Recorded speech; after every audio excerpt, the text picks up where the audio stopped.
Olá, pessoal. Vamos dar continuidade ao nosso estudo em equilíbrio químico. Hoje o assunto é deslocamento de reação.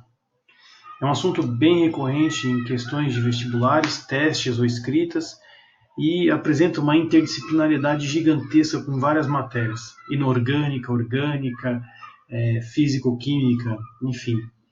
E qual é o princípio básico dessa aula, né? O deslocamento de uma reação ela é baseado no princípio de Le Chatelier. Qual que é o enunciado desse equilíbrio? Eu costumo falar que é o enunciado do cara com as suas manias, sabe? O cara chato, cheio dos faniquitos, digamos assim. Olha o enunciado. O equilíbrio químico tende a se deslocar no sentido de anular qualquer perturbação. O equilíbrio químico ele tem um intuito, é ficar em equilíbrio. Toda vez que ocorre alguma perturbação externa, algum reagente é arrancado da história, algum produto é acrescentado nessa história, você perturba o equilíbrio. E a reação, que estava lá em equilíbrio, ela vai tentar se virar para tentar anular essa perturbação causada por algum agente externo. Então, primeiro passo para você perturbar um equilíbrio químico é você perturbar a concentração dos reagentes ou produtos. Então, aqui nessas duas linhas, eu coloquei as possibilidades. Um aumento da concentração de um componente, quando você coloca alguém nesse equilíbrio, o que a reação vai fazer? A reação exige um consumo dessa substância. Então, quando você acrescenta alguém no equilíbrio químico, o equilíbrio químico vai tentar consumir essa coisa. Essa é a primeira lógica. A segunda lógica, uma redução da concentração de um componente exige a produção dessa substância, ou o consumo dessa substância, né? Então, aliás, a produção repondo, né, aquilo que foi reduzido. Então, quando você coloca algo, a reação vai tentar consumir. Quando você retira algo, a redução da concentração de um componente, a reação tenta produzir essa coisa que você tirou. Percebe que é algo semelhante a uma balança. O meu desenho aqui que eu coloquei é para tentar dar uma noção um pouco melhor dessa história. Imagine que eu tenho uma balança de dois pratos, em que à esquerda é reagentes e na direita é produtos.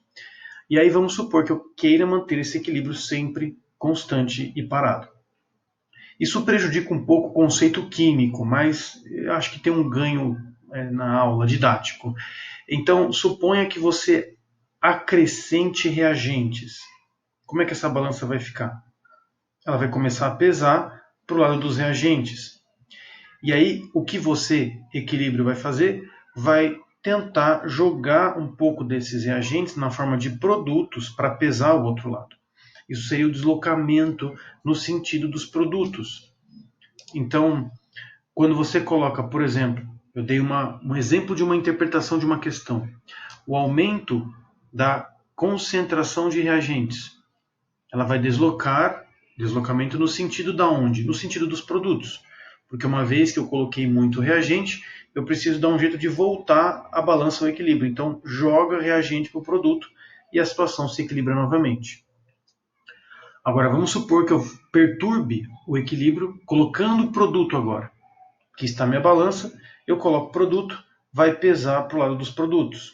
Desequilibrou. O que eu preciso? Consumir este produto no sentido inverso da reação, no sentido de formação dos reagentes, até que a situação se equilibre novamente.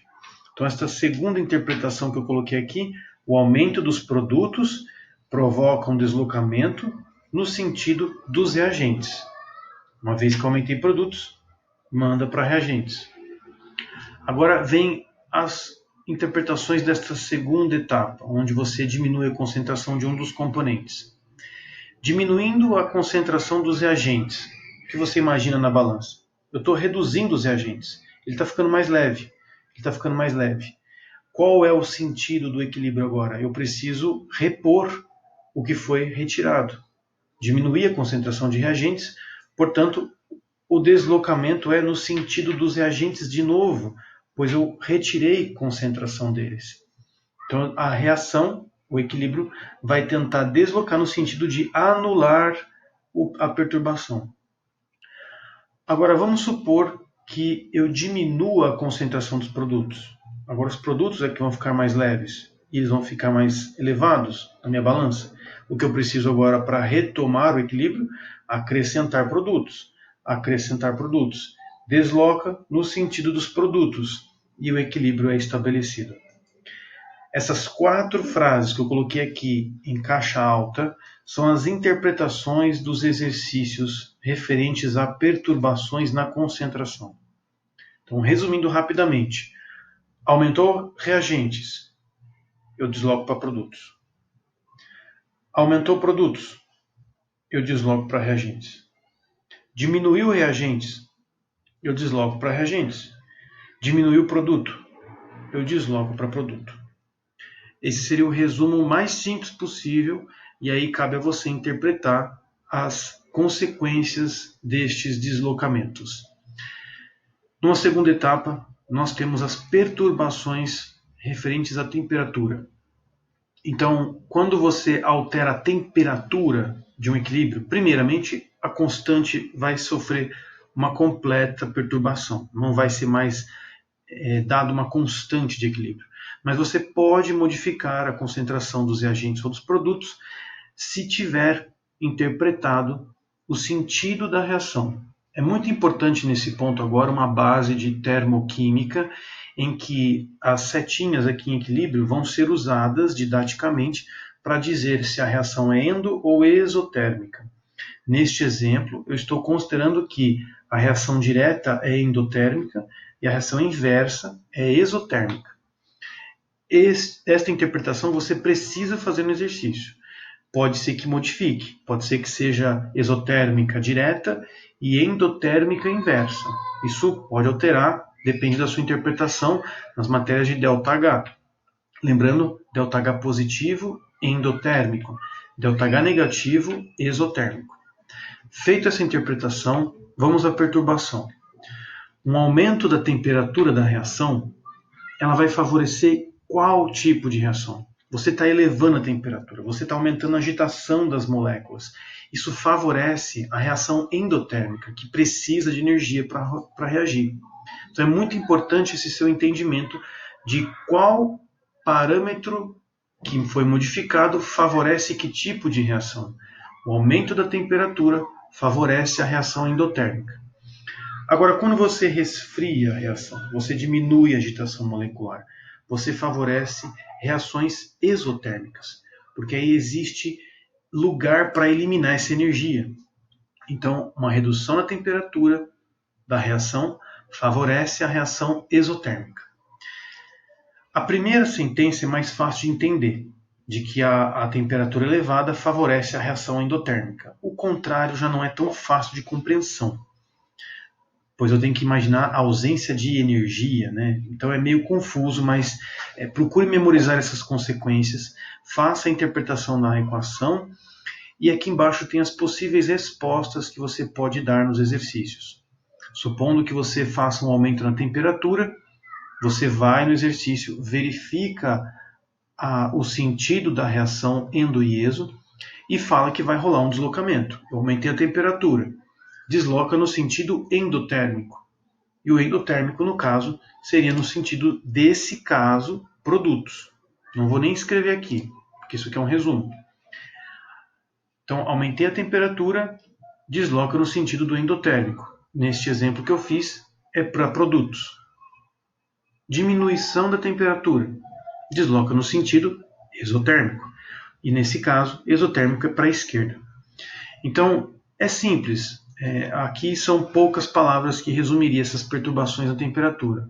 Mas a frase clássica é: aumenta a temperatura, favorece a endotérmica. Diminui a temperatura, favorece a exotérmica. E por fim, a terceira e última perturbação seriam as perturbações na pressão total do sistema. O que seria essa pressão total do sistema? Você pode mudar a pressão da reação, do equilíbrio, comprimindo esta reação ou aumentando o volume, diminuindo a pressão, aliviando a pressão. Aqui logo na sequência eu coloco as interpretações. Um aumento da pressão total favorece a região com menor quantidade de matéria. Percebe que eu coloquei uma barra ali na frase, né? Um aumento de pressão total vai promover uma menor volume, uma redução do volume. Portanto, se eu estou aumentando a pressão, eu estou confinando mais as partículas. E a minha reação ela vai tentar dar um jeito de se virar nesse espaço apertado.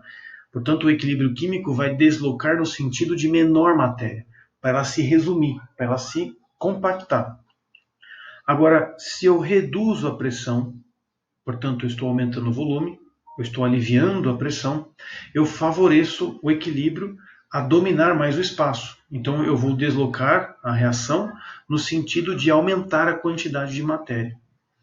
Então, resumidamente, o aumento da pressão favorece regiões com menor matéria, quantidade, e a redução na pressão favorece a região com maior quantidade de matéria.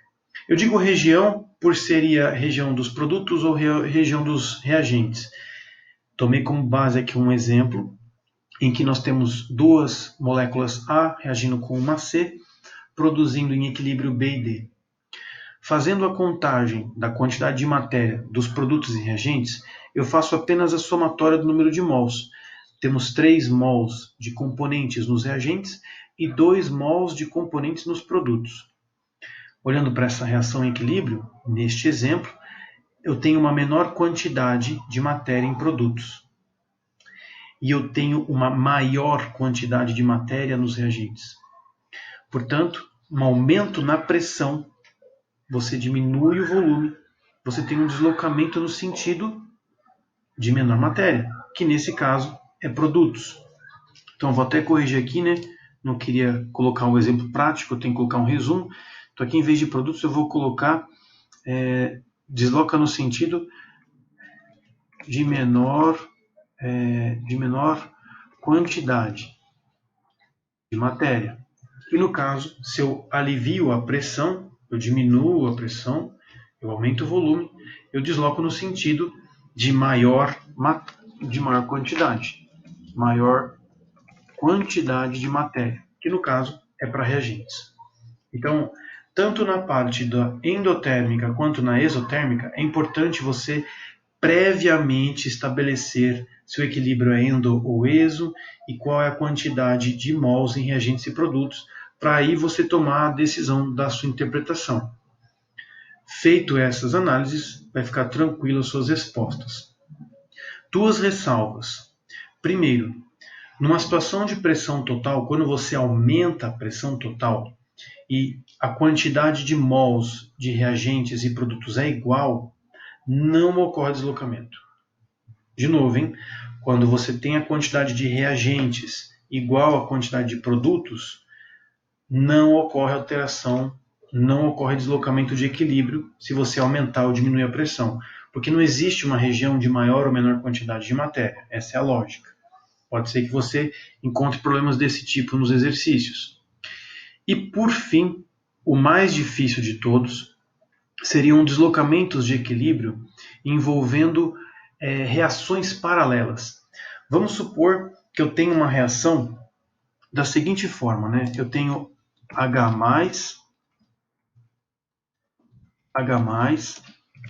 mais HCO3 menos em equilíbrio, deixa eu só colocar aqui rapidamente, em equilíbrio com outros 2 componentes, que seria CO2 e água. Então esse é um equilíbrio químico bem famoso, referente a muitas questões que envolvem efeito estufa e pH na água do mar. Deixa eu corrigir meu H+ aqui, que eu fiz ele errado, né? Para cima, senhor Felipe. Aí.